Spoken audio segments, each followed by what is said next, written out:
Who would you consider rich? Is it individual A, who went to college and knows that mitochondria is the powerhouse of a cell?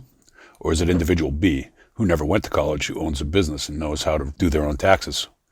Is your house an asset or a liability?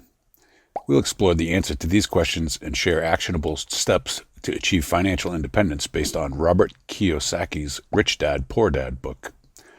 Action number 1, educate yourself. Education doesn't mean going into debt for a college degree. Educate yourself about personal finance and wealth creation. Read books, attend seminars, and learn from other successful people. Steve Jobs or Elon Musk, Tesla, SpaceX, and the quest for a fantastic future are great reads, but you have to make learning fun, and one way to do that is to tailor it to your interests. Go ahead and pick to read about someone you admire. You can also follow educational content on YouTube, like this channel, or take courses online. Coursera, Udemy, and MIT OpenCourseWare are all free. And the best part? You don't have to take general courses like algebra or English. You can pick lessons tailored to you and learn from the comfort of your own home. Maybe one of those courses can teach you the essential skill of doing your taxes. You could potentially learn about the money you could have been saving in taxes over the past couple of years. Or maybe you'll learn about the Pareto principles and decide to put it to action and focus on the 20% of your business that rarely moves the needle. What else would you like to learn about? Focus on assets, not liabilities. The answer to the question posed earlier in this video is that your home is not an asset. Your home is a liability because it generates expenses like mortgage, tax payments, and maintenance.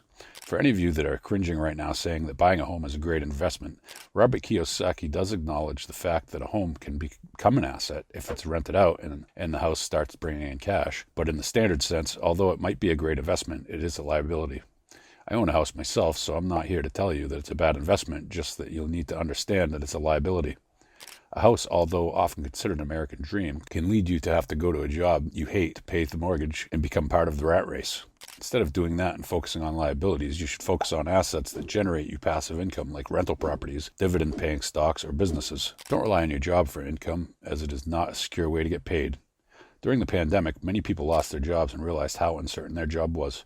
Job security is a myth. Do you really think your employer wouldn't replace you if you suddenly quit? In this day, your employer might just split your responsibilities across your remaining coworkers. But the point is that you'll not be missed.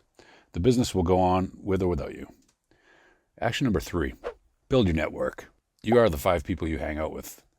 Want to be in the best shape of your life? Hang out with your friends who are always inviting you to grab fast food is not the best option to achieve that.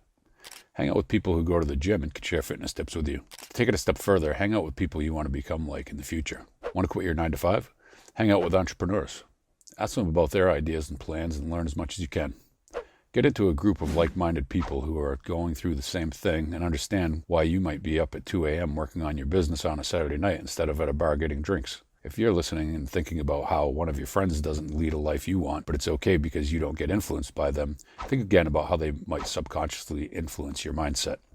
Action number 4, take calculated risks. Without risk, there is no reward.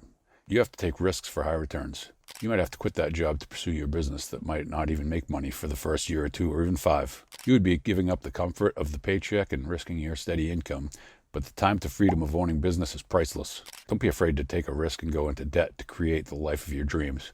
Take the risk and leverage your debt. Debt can be a good thing if utilized properly. We are not encouraging you to take out multiple credit cards to pay for a Lamborghini, but leveraging your 401k or retirement money to cover the startup cost of your new business is good debt and encouraged. Just remember that this has to be a calculated risk, and you have to have realistic plans and expectations. Action number 5, create a budget and track your expenses. Let me guess, you hate Excel and desperately want to skip this action. How will you know where you can cut money back to invest in assets if you don't know where your money is going? To manage your money, you need to understand where your money is currently going. Understanding how you spend your money and what services or items you're willing to pay for will also help you to understand how you can get other people to buy from your business. Learning about your spending habits will help you to learn about value creation, which is crucial for the entrepreneurial life. To every problem, there is a solution, and if you really hate Excel that much, you can use an app to track your spending. Action number 6, pay yourself first. Does it sound crazy to tell you to pay yourself and your assets first and then pay your bills? What if you don't have enough for the bills after paying yourself? You need to let go of the scarcity mentality and believe that the hard work you're putting in will pay for everything, including your bills. Not everything will be easy, and you might struggle a lot at first, but you'll find a way to make the payments. You might have to pick up an odd freelance opportunity or 2, but you'll make it happen. Make saving and wealth creation a priority, and then worry about your expenses. Action number 7, leverage other people's time and resources. Yes, we know you could probably do it all, but is it worth it? Learn to delegate tasks to experts that might be more expensive on a per hour basis, but will save you time in the long run because they can do it faster. Use your time wisely. Maybe it's time to finally get that law service or meal delivery service and invest the saved time in growing a business. And if that evil voice inside of you is telling you right now that you can't start a business because you don't have the knowledge needed for it, remember that all you need to do is organize and direct a group of people that you do have the specialized knowledge. You don't have to possess that knowledge yourself. Use people as a resource to get you ahead. Do you have an amazing idea for an app but have no idea, nor do you want to learn how to build an app? You can hire people for that. Although I love content creation, I don't like doing my own video editing, so I contracted that part out. While you do have to have a general knowledge so people can't scam you and you understand what the possibilities are, you don't have to be an expert in all the steps needed in your business. Action number 8, invest in yourself. You are your best investment. Does a $1,000 seminar to learn business skills seem too expensive, but you have no problem spending that money on a new iPhone every 2 years?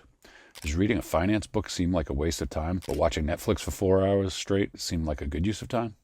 This is not to say that you can never watch Netflix again, as a balance in life is needed and a relaxation period is encouraged, but you do need to continue to learn and grow with this rapidly changing world.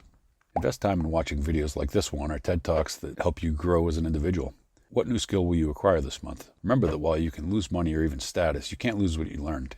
You will always have that, and investing in yourself can exponentially change your life. Action number 9, seek out mentorship. Not asking for advice or guidance will lead you toward the bumpy and challenging road. Take the shortcuts and learn from other people who are doing similar things. Surprising fact is a lot of people want to share their knowledge. You just have to ask.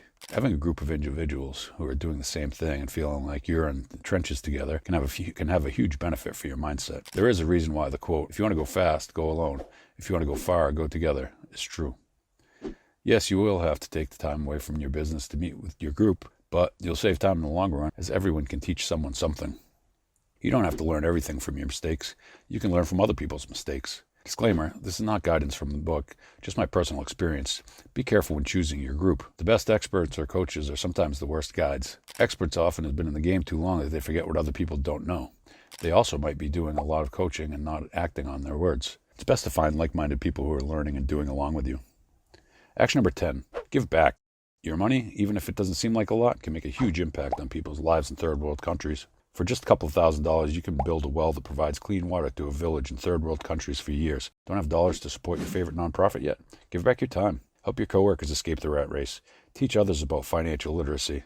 The universe works in mysterious ways, and what you give usually ends up coming back to you multiplied. That's true for both good and bad that you put out into the world, so make sure you put out good energy. I hope these actions helped you to gain financial independence. Which action helped you the most with improving your life and getting away from being an average person?